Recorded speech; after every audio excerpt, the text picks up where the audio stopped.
ओम सर्वे भवन्तु सुखिनः, सर्वे सन्तु निरामया, सर्वे भद्राणि पश्यन्तु, मा कश्चित् दुःखभाग् भवेत्।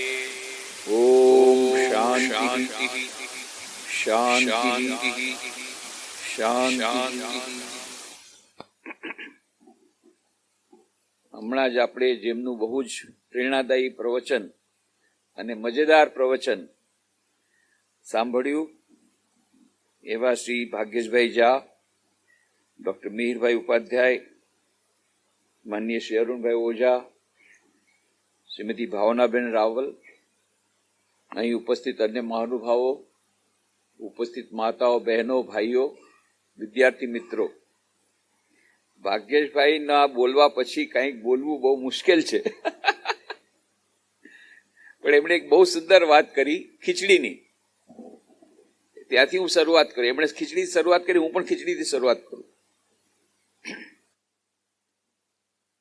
અમારે રામકૃષ્ણ મઠ વિશેની ઘણી બધી પ્રવૃત્તિઓ છે. આપ જાણો છો, હું રાજકોટથી આવું છું. બધા જ સેન્ટર, જેટલા 270 સેન્ટર છે વિદેશમાં, 70 વિદેશમાં, 200 ભારતમાં, બધા જ સેન્ટરમાં મોરોલેસ ઘણી બધી પ્રવૃત્તિ હોય.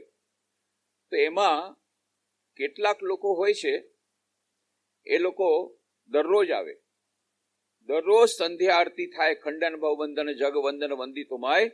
સ્વામી વિવેકાનંદે પોતે રચેલી આરતી છે. દેશ વિદેશના બધા official centre 270, unofficial centre 1200, plus કેટલા બધા ઘરોમાં દરરોજ સાંજના આરતી ગવાય. અને એ લોકો દરરોજ નિયમિત, દે આર ડેલી પેસેન્જર્સ, દરરોજ આવે. કેટલાક લોકો આવે છે અઠવાડિયે એકવાર આવે સાપ્તાહિક સત્સંગમાં. કેટલાક લોકો છે 15 દિવસે એકવાર આવે. લાઇબ્રેરીના મેમ્બર છે, 15 દિવસે પુસ્તક ન બદલાવે તો ફાઇન લાગે, એટલે 15 દિવસે પુસ્તક બદલાવા આવે. અને કેટલાક લોકો વર્ષમાં 5 જ વાર આવે આશ્રમમાં. ક્યારે? જ્યારે ખીચડી પ્રસાદ હોય ત્યારે. કારણ કે રામકૃષ્ણ મિશનનો ખીચડી પ્રસાદ બહુ ફેમસ છે, બંગાળી ખીચડી. એ બંગાળી ખીચડીમાં બધું મિક્સ હોય, એમાં પછી બીજું કાંઈ દેવાનું ન હોય, બધું જાતે વેજીટેબલ્સ એની અંદર હોય. એટલે ખીચડી પ્રસાદ માટે વેલુર મઠમાં આઈએએસ ઓફિસર, ભાગ્યેશભાઈના માટે નથી, એને તો સ્પેશિયલ વીઆઈપી ટ્રીટમેન્ટ દેવામાં આવશે જ્યારે આવશે ત્યારે, પણ એ આઈએએસ ઓફિસર પણ લાઈનમાં ઉભા, હવે ખીચડી પ્રસાદ ફેમસ છે. પણ આજે આપણે જે ખીચડી પીરસવાની છે, જે ભાગ્યેશભાઈ જાય જેમ ખીચડી પીરસી એવી પીરસવાની છે કે Hindi plus Gujarati plus Sanskrit is equal to khichdi language. તો આ ખીચડી ભાષામાં મને પણ બોલવાનો મોકો મળી ગયો એમના કારણે. तो ये विषय जो रखा गया है, कमिंग टू हिंदी, विषय रखा गया है स्वामी विवेकानंद की दृष्टि में संस्कृत भाषा. बहुत ही महत्वपूर्ण विषय. और आज जब हम यहाँ पर तृतीय संस्कृत लिटरेचर फेस्टिवल की बातें कर रहे हैं, तो इसलिए संस्कृत के साथ स्वामी विवेकानंद का क्या संबंध, उसके लिए हम लोग सोच रहे हैं. तो स्वामी विवेकानंद जी ने संस्कृत सीखने के पर महत्व दिया था. क्यों? क्योंकि यह भारत की आध्यात्मिक और सांस्कृतिक धरोहर को संजोने में और प्रचारित करने का बहुत बड़ा साधन है. Very great medium for spreading Indian culture and Indian heritage. Sanskrit, the very beautiful medium, the greatest medium of spreading the message. उन्होंने संस्कृत को हमारी गौरवशाली भाषा ये कहा है, और इसे भारत में आध्यात्मिकता और शिक्षा के पुनर्जागरण के लिए उन्होंने अति आवश्यक बताया. और उन्होंने ये कहा कि यह संस्कृत भाषा है वो एक पिटारा है, इट इज ए ट्रेजर, जिसमें आध्यात्मिक रत्न संग्रहित हैं. स्पिरिचुअल ट्रूथ्स जितने हमारे उपनिषद के अहम ब्रह्मास्मि तत्त्वमसि, ये जो भी महावाक्य, ये सभी संस्कृत भाषा में उस पिटारे में भरे हुए हैं. उनकी ये भी इच्छा थी कि इसे लोकप्रिय बनाया जाए ताकि सभी भारतीय इसकी महानता और ज्ञान से लाभान्वित हो सकें. ये भी दूसरा उनका एक पॉइंट था कि उसे और अधिक रुचि पूर्ण बनाना पड़ेगा, लोकप्रिय बनाना पड़ेगा. फिर उन्होंने कहा था, संस्कृत शिक्षा का उन्होंने समर्थन किया था क्योंकि वे जानते थे कि संस्कृत शब्दों का उच्चारण ही प्रतिष्ठा, शक्ति और बल प्रदान करता है। तीनों प्रदान करता है, प्रतिष्ठा, शक्ति और बल, ये हमको प्रदान करता है संस्कृत शब्दों का उच्चारण मात्र ही, और लोगों तथा संस्कृति को सशक्त बनाता है। फिर उन्होंने ये भी कहा कि सामाजिक सुधार और समावेश के लिए भी संस्कृत भाषा को हमें जन जन में प्रिय बनाना पड़ेगा। उन्होंने उदाहरण दिया, रामानुज, चैतन्य, कबीर जैसे लोगों ने आम जनता में, आम जनता की भाषा में उन्होंने उपदेश दिए, ये बहुत आवश्यक था। भगवान बुद्ध ने भी पाली भाषा में उपदेश दिया ताकि लोग उसको समझ सके, तभी जाकर के जो विचार थे वे जन जन तक पहुंच पाए। पर उसमें एक ही क्षति रह गई कि वो पहुंच तो गए, उस समय के लिए बहुत वो सुविख्यात भी हुए, लोगों को तक वो भावना पहुंच पाई, परंतु बाद में उसकी असर ज्यादा वर्षों तक नहीं रही। क्यों? कि उसके साथ साथ संस्कृति पर जोर नहीं दिया गया। संस्कृति पर जोर देने के लिए संस्कृत पर जोर देना आवश्यक था। तो स्वामी विवेकानंद ऐसा नहीं कहते थे कि संस्कृत को अलग कर दो, वो ये भी नहीं कहते कि बाकी बड़ी भाषाओं को अलग कर दो। उन्होंने कहा था संस्कृत को भी रखना पड़ेगा, बाकी भाषाओं को भी रखना पड़ेगा, पर यदि संस्कृति और टिकाए रखना है for long duration, long time to come, तो संस्कृत अति आवश्यक है, ये उन्होंने कहा था। और उन्होंने ये भी कहा था संस्कृत का ज्ञान भारत की राष्ट्रीय पहचान है और उसके गौरव को मजबूत करने की कुंजी है। फिर उन्होंने ये कहा था कि राष्ट्र को संस्कृत का विद्वान बनने का प्रयास करना चाहिए ताकि अपनी सांस्कृतिक और बौद्धिक धरोहर को पुनः खोजा जा सके। If we want to rediscover the treasure, the great heritage, the great spiritual and culture heritage, तो we will have to go back to Sanskrit. और इसीलिए उन्होंने ये कहा था संस्कृत केवल एक भाषा नहीं है, वो भारत की संस्कृति, आध्यात्मिकता और एकता का मूल आधार है। It is the foundation stone for our spirituality, for our unity and for our culture and for our heritage also. इसी that is why that foundation has to be made strong. वो संस्कृत भाषा हमारा फाउंडेशन है, वो आधार है। संस्कृत का ज्ञान पूरे राष्ट्र को ऊपर उठाने में सहायक सिद्ध होगा, और इसीलिए एकलव्य एकेडमी द्वारा जो कार्य कर रहा है उसकी मैं बुरी बुरी प्रशंसा करता हूं। और स्वामी विवेकानंद ने ये सब क्यों कहा था?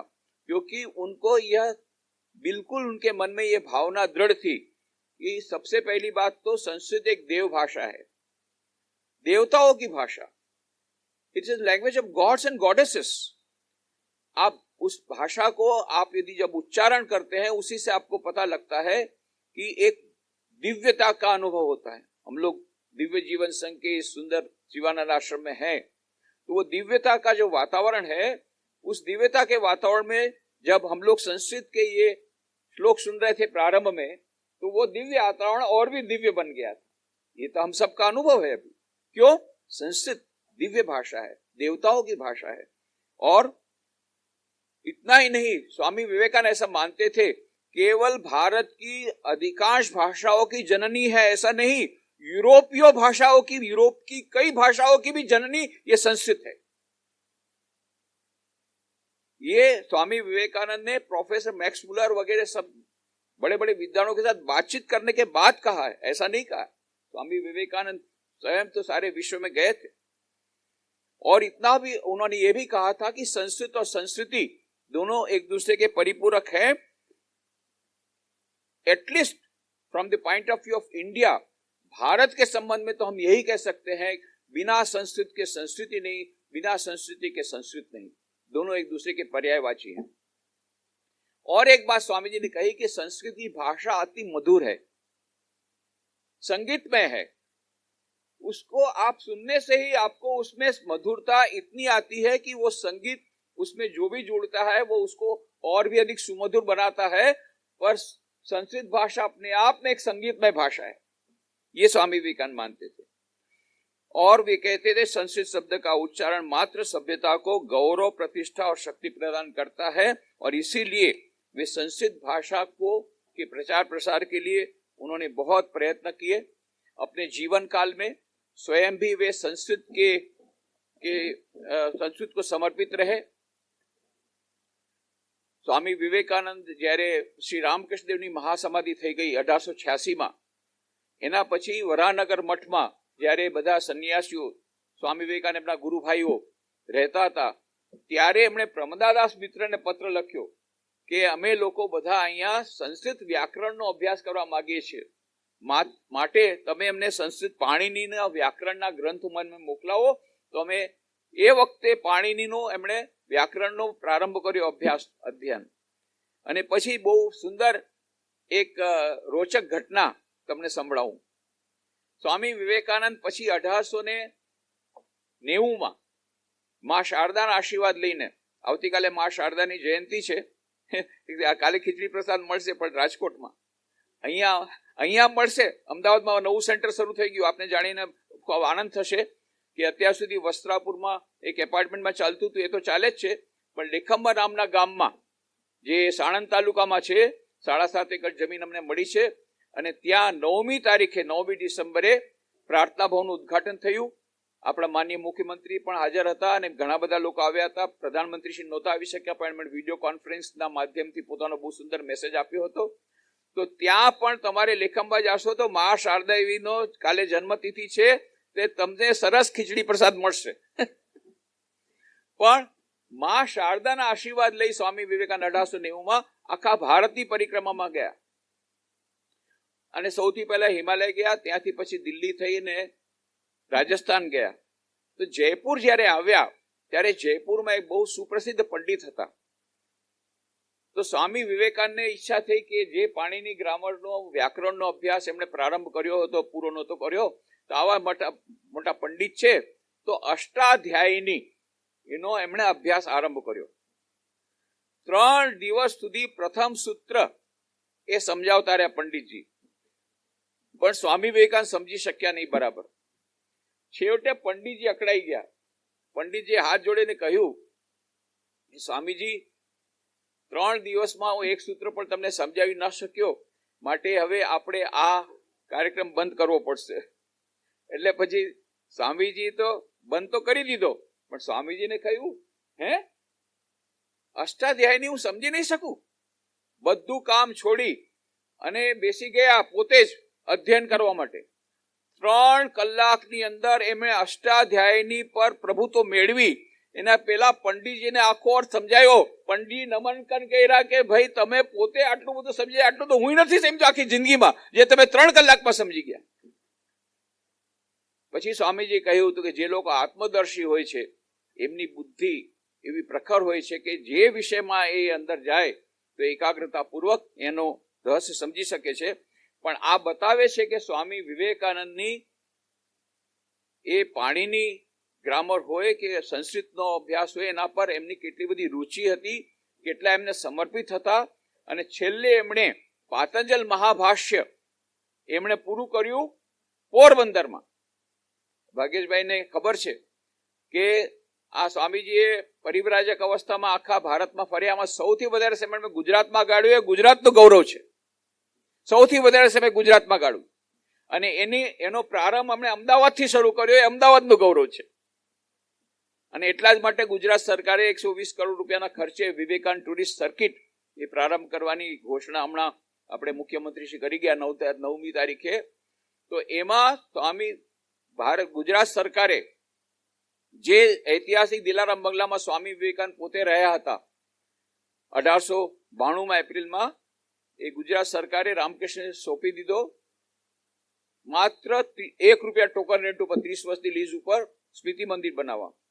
અને મને કહેતા આનંદ છે કે ભાગ્યેશભાઈ જ્યાં ત્યારે કલેક્ટર હતા વડોદરાના, એમના હાથે આ બધું કામ થયું છે. બધું ડોક્યુમેન્ટ્સ એમણે તૈયાર કર્યા હતા. અને નરેન્દ્રભાઈ મોદી ત્યારના તત્કાલીન મુખ્યમંત્રી પોતે આવ્યા હતા અને એ ડોક્યુમેન્ટ એમણે આત્મસ્થાનજી મહારાજના હાથમાં સોંપ્યા હતા. એવી જ રીતે પોરબંદરમાં જ્યાં સ્વામીજી 4 મહિના નિવાસ કર્યો હતો, 3 દિવસથી વધારે નહોતા રહેતા, 4 મહિના રહી ગયા હતા. એ પોરબંદરમાં નો બંગલો પણ ગુજરાત સરકારે 1997માં આપ્યો હતો. 1 વર્ષથી 30 વર્ષથી લીઝ ઉપર 1 રૂપિયા ટોકન રેન્ટ ઉપર સ્મૃતિ મંદિર બનાવવા. ત્યાં જરૂરથી જજો. જે ઓરડામાં સ્વામી વિવેકાનંદ રહેતા તેમને ધ્યાન કક્ષ બનાવ્યું છે. અને એ જ જગ્યાએ પોરબંદરમાં સ્વામીજીએ પાણીની મહાભાષ્યનો આ પાતંજલ મહાભાષ્યનો અભ્યાસ પૂરો કર્યો. એટલું જ નહીં, શંકર પાંડુરંગ પંડિત, જેના વિશે સ્વામીજી એમ કહ્યું હતું કે હું આખા દેશમાં ફર્યો છું, શંકર પાંડુરંગ પંડિત જેવા મહાન પંડિત મેં જોયા નથી આખા દુનિયામાં, આખા ભારતમાં. એ શંકર પાંડુરંગ પંડિતને મહેમાન બન્યા હતા અને કોઈ જગ્યાએ 3 દિવસ વધારે નહોતા રોકાતા. સ્વામીજી 4 મહિને રોકાઈ ગયા. કેમ? કારણ કે ત્યાં એક મોટી એની વિશાળ લાઇબ્રેરી હતી શંકર પાંડુરંગ પંડિતની. એ લાઇબ્રેરીના આકર્ષણથી સ્વામીજી ત્યાં 4 મહિના રોકાઈ ગયા અને ઘણા બધા સંસ્કૃત જે પુસ્તકોનો અભ્યાસ કર્યો. અને ત્યારે શંકર પાંડુરંગ પંડિત અથર્વવેદનું ટ્રાન્સલેશન કરી રહ્યા હતા, સાયણાચાર્યની કોમેન્ટ્રીનું. જ્યારે એમણે સ્વામી વિવેકાનંદની પ્રતિભા જોઈ ત્યારે એમણે કહ્યું કે સ્વામીજી તમે મને મદદ કરો. તો સ્વામીજી એમને મદદ કરી અથર્વવેદના ટ્રાન્સલેશનમાં. એટલું જ નહીં, શંકર પાંડુરંગ પંડિતે કહ્યું કે સ્વામીજી તમને અંગ્રેજી, સંસ્કૃત આ બધા ઉપર આટલું બધું તમારું પ્રભુત્વ છે, તમારે તો પશ્ચિમમાં જવું જોઈએ, વિદેશમાં જવું જોઈએ અને ત્યાં તમે એ લોકોને વશ કરી શકશો પોતાની વિદ્વતાથી. અને જ્યારે તમે વિદેશ જશો તો તમારે ફ્રેન્ચ ભાષા શીખવી પડશે, હું તમને ફ્રેન્ચ શીખવાડીશ. શંકર પાંડુરંગ પંડિત ઘણી ભાષા જાણતા હતા. સ્વામી વિવેકાનંદ ત્યાં ફ્રેન્ચ ભાષા શીખ્યા, સંસ્કૃત બધા પુસ્તકોનો અભ્યાસ કર્યો અને શિકાગો વિશ્વધર્મ સભામાં એમણે જે વિચારોનો બોમ્બ ફેંક્યા એ બધાનો મસાલો પોરબંદરમાં તૈયાર થયો હતો. બધો મસાલો પોરબંદરમાં, ગુજરાતમાં તૈયાર થયો હતો. અને ગુજરાતથી જ સ્વામી વિવેકાનંદ સૌથી પહેલા શિકાગો ધર્મસભા વિશેની બાતમી મળી. ગુજરાતમાં શિકાગો ધર્મસભામાં જે બોમ્બનો મસાલો તૈયાર થયો વિચારોનો, અને અહીંયા ગુજરાતમાંથી જ સ્વામી વિવેકાનંદની આ બધી પ્રેરણા મળી વિદેશ જવાની આ શરૂઆત. એના પછી ભલે ખીચડીના મહારાજાએ એમની 2nd ક્લાસની ટિકિટ 1st ક્લાસ કરાવીને દક્ષિણના યુવકોએ એમને વિશેષ કરીને વધારે પોતા પૈસા ફંડ ફાળો એકઠો કરીને એમની ટિકિટ ખરીદી દીધી 2nd ક્લાસની. બધી અલગ વાત છે પાછળથી, પણ શરૂઆત ગુજરાતથી થઈ. સૌથી પહેલા ગુજરાતમાં એમને આની બાતમી મળી અને એ જે અભ્યાસ કર્યો હતો એ એમને બહુ જ કામ લાગ્યો પોરબંદરમાં. આટલા બધા પુસ્તકો એમણે વાંચ્યા હતા સંસ્કૃતના, અને એ સંસ્કૃત પ્રત્યેની એમની જે સમર્પિતતા એ ખરેખર જોવા જેવી છે. અને એટલા જ માટે જે સ્વામી વિવેકાનંદે ત્યાં પોતાના જે વિચારો આપ્યા એની પાછળનું રહસ્ય, જે ઉચ્ચ વિચારો આપ્યા હતા એમનું પાછળનું રહસ્ય, એમનું ઊંડું અધ્યયન, અને એમને આ બધા પુસ્તકો મળી ગયા હતા અહીંયા પોરબંદરમાં શંકર પાંડુરંગ પંડિતની લાઇબ્રેરીથી, એ પણ છે. અને પછી 1897માં જયારે પાછા ફર્યા સ્વામી વિવેકાનંદ, ત્યારે એમણે પછી મંત્ર આપ્યો, ઉત્તિષ્ઠત જાગ્રત પ્રાપ્ય વરાન નિબોધત. કઠોપનિષદમાંથી લીધેલો મંત્ર, પણ એ તો પોતે ઋષિ હતા તો એમણે આર્ષ પ્રયોગ કર્યો. કારણ કે એ મંત્ર કઠોપનિષદમાં જે છે એ તો એવો છે કે ઉત્તિષ્ઠત જાગ્રત પ્રાપ્ય વરાન નિબોધત. પણ એની પહેલાનું વાક્ય શું છે કે આ જે માર્ગ છે અત્યંત કઠિન છે. શુરસ્ય ધારા નિશિતા દુરત્તયા દુર્ગમ પથસ્તત કવ્યો વદંતી ઉત્તિષ્ઠત જાગ્રત પ્રાપ્ય વરાન નિબોધત. આ જે માર્ગ છે અધ્યાત્મનો, આત્મદર્શનનો, એ અત્યંત કઠિન છે. કેવો કઠિન છે? તલવારની ધાર પર ચાલવા જેવો. શુરસ્ય ધારા નિશિતા દુરત્તયા દુર્ગમ પથસ્તત કવ્યો વદંતી ઉત્તિષ્ઠત જાગ્રત. ઉઠો, જાગો અને મહા ગુરુજનો પાસે જઈને જ્ઞાન પ્રાપ્ત કરો. અને સ્વામી વિવેકાનંદે એનું ફ્રી ટ્રાન્સલેશન કર્યું, ઉઠો, જાગો, arise, awake and stop not till the goal is reached. But what is the goal? Goal is the same. Goal is to manifest the divinity within. આપણી અંદર જે દિવ્યતા રહેલી છે એ દિવ્યતાને પ્રકટ કરવાની છે. અને આજે સ્વામી વિવેકાનંદે જે વાત કરી હતી, દેશના સંદર્ભમાં પણ એમણે આ જ વાત કરી હતી કે ઉત્તિષ્ઠત જાગ્રત પ્રાપ્ય વરાન નિબોધત. ઉઠો, જાગો ને ધ્યેય પ્રાપ્તિ સુધી મંડ્યા રહો. અને ધ્યેય માત્ર રાજનૈતિક સ્વાધીનતા નહોતું, જો કે એમણે કહ્યું હતું freedom is the first condition of growth. સ્વાધીનતા એ પ્રથમ શરત છે વિકાસની. પણ રાજનૈતિક સ્વાધીનતા સ્વામી વિવેકાનંદ નહોતું, એ લક્ષ્ય નહોતું. તેમણે શું લક્ષ્ય હતું? એમણે મદ્રાસના પોતાના ભાષણમાં, ચેન્નાઈના પોતાના ભાષણમાં કહ્યું હતું, India must conquer the whole world by spirituality. Up India and conquer the world by your spirituality. ઉઠી જા ભારત અને પોતાની આધ્યાત્મિકતા દ્વારા સમસ્ત વિશ્વ પર વિજય પ્રાપ્ત કર. તો સ્વામી વિવેકાનંદની ઈચ્છા હતી કે ભારત વિશ્વગુરુ બને. અને શા માટે ઈચ્છા હતી? એટલા માટે કે એમને ખબર હતી સમસ્ત વિશ્વને બચાવવું હશે. અત્યારે જો બધી જગ્યાએ આત્મહત્યા વધી રહી છે, સિઝનોફ્રેનિક પેશન્ટ વધી રહ્યા છે, બધા અશાંતિમાં છે. કારણ શું છે?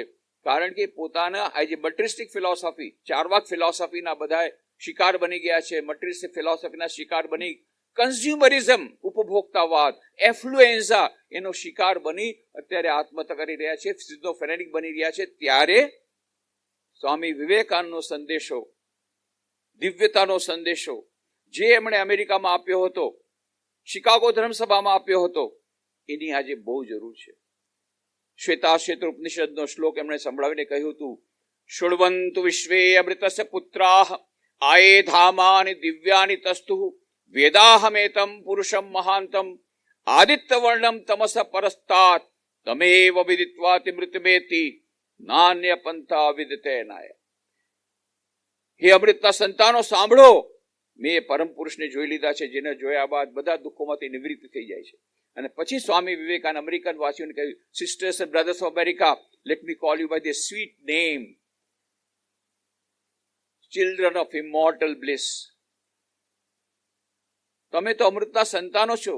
યે the children of immortal bliss, holy and perfect beings. Ye divinities are not sinners. It is a sin to call a man so. It is a standing liable on human nature. Come up, O lions, and shake off the delusion that you are sheep. Your souls immortal, spirits free, blessed and eternal. Ye are not matter, ye are not bodies. Matter is a servant, not ye the servant of matter. O સિંહો, આ મિથ્યા બ્રહ્મને ખંખીને ફેંકી દો કે તમે ઘેટા છો. નહીં, તમે તો સિંહ છો. તમે અજર આત્મા છો, અજર અમર આત્મા છો. તમારામાં દરેકમાં આત્માની અનંત શક્તિ રહેલી છે. એ દિવ્યતાને પ્રકટ કરો. રડવાની કોઈ જરૂર નથી. તમે દુર્બળ નથી, તમે નિર્બળ નથી. અમૃતસ્ય પુત્રાઃ. વેદાંત ક્યારેય પાપનો સ્વીકાર કરતો નથી, ભૂલની વાત સ્વીકાર કરે છે. સૌથી મોટી ભૂલ તો તમે ક્યારે કરો છો? જ્યારે તમે કહો છો હું દુર્બળ છું, હું નિર્બળ છું, હું પાપી છું. નહીં. તમે તો દિવ્ય છો, તમે દિવ્ય છો, તમે દિવ્ય છો. સ્વામી વિવેકાનંદ આ સંદેશો પછી અમેરિકામાં આપ્યો. તમે દિવ્ય છો, તમારી અંદર દિવ્યતા રહેલી છે. તમે તો અમૃતના સંતાનો છો, શાશ્વત સુખના ભાગીદાર છો. તમે કેમ પોતાના ટેન્શનમાં રહ્યો છો? તમે કેમ અશાંત રહો છો? તમે કેમ પોતાને દુર્બળ ને નિર્બળ સમજો છો? આ જ વાત એમણે કરી. એટલા માટે અમેરિકન લોકોને મનમાં શાંતિ મળી, જે આજે આ સંદેશની આપણે ભારતમાં પણ જરૂર છે અને આખા વિશ્વને જરૂર છે. એ વાત સ્વામી વિવેકાનંદે કરી. અને આ બધી વાત જયારે કરતા હતા, એક અમેરિકન મહિલાએ છેવટે સ્વામીજીને એકવાર કહ્યું, સ્વામી, you are trying to hypnotize us, always telling you are divine, you are divine, you are divine. Swamiji, તમે અમને હિપ્નોટાઇઝ કરી રહ્યા છો. હંમેશા કહો છો તમે દિવ્ય છો, તમે દિવ્ય છો, તમે દિવ્ય છો. સ્વામીજી તરત જ ઉત્તર આપ્યો, madam, I am not trying to hypnotize you. I am trying to dehypnotize you. Already you are hypnotized. I am sinner, I am sinner, I am sinner. હું પાપી છું, હું પાપી છું, પાપની છું, એમ કરતા કરતા તમે પોતે હિપ્નોટાઇઝ થઈ ગયા છો. I am trying to dehypnotize you. Why? Because you are divine, that is the first truth. You are divine, that is the second truth. You are divine, that is the last truth. And there is no truth greater than this. તમે દિવ્ય છો, તમે દિવ્ય છો, તમે દિવ્ય છો. શૃણવંતુ વિશ્વે અમૃતસ્ય પુત્રા. તમે તો અમૃતના સંતાનો છો, શાશ્વત સુખના ભાગીદારો છો. આ જ અંતિમ સત્ય છે.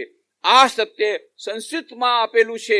એ સંસ્કૃતનો અમૃતસ્ય પુત્રાનો સંદેશો આજે વિશ્વને જરૂર છે. ભારત વિશ્વગુરુ બનશે ક્યારે? જ્યારે આધ્યાત્મનો આ સંદેશો, દિવ્યતાનો સંદેશો સારા વિશ્વમાં જશે. બીજા ઘણા બધા ફેક્ટર્સ છે. It must become an economic giant, no doubt about it. અને થશે, સોને કી ચીડિયા બાજુ થશે. પણ માત્ર સોને કી ચીડિયા થવાથી જ વિશ્વગુરુ નહીં બની શકે ભારત. સંસ્કૃતનો આધાર લેવો પડશે. સંસ્કૃત અને સંસ્કૃતિને ટકાવી રાખી અને આ આધ્યાત્મિકતાને ટકાવી રાખી દિવ્યતાનો સંદેશો સારા આખા વિશ્વમાં લઈ જશે. આખા વિશ્વનું કલ્યાણ થશે. આખા વિશ્વમાં લોકોને માનવ શાંતિ મળશે અને ભારત ફરી પોતાની એ ગરિમાને પ્રાપ્ત કરશે. આપણે ઈશ્વરના ચરણોમાં એ જ પ્રાર્થના કરીએ, જલ્દી જલ્દી એ સોનેરી દિવસ આવે. આપણે પોતે આજથી દિવ્યતાના પ્રકટીકરણમાં લાગી જઈએ, સંસ્કૃત અને સંસ્કૃતિને સમર્પિત થઈએ અને બીજા બધાને પણ આ કાર્યમાં પ્રવૃત્ત કરીએ. ફરી પુનઃ આયોજકોનો ખૂબ ખૂબ આભાર માનીને અને એમને ખૂબ ખૂબ અભિનંદન આપીને આ કાર્યક્રમ માટે ખૂબ ખૂબ અભિનંદન આપી અને આભાર મારી વાણીને વિરામ આપશું. હરિઓમ તત્સત.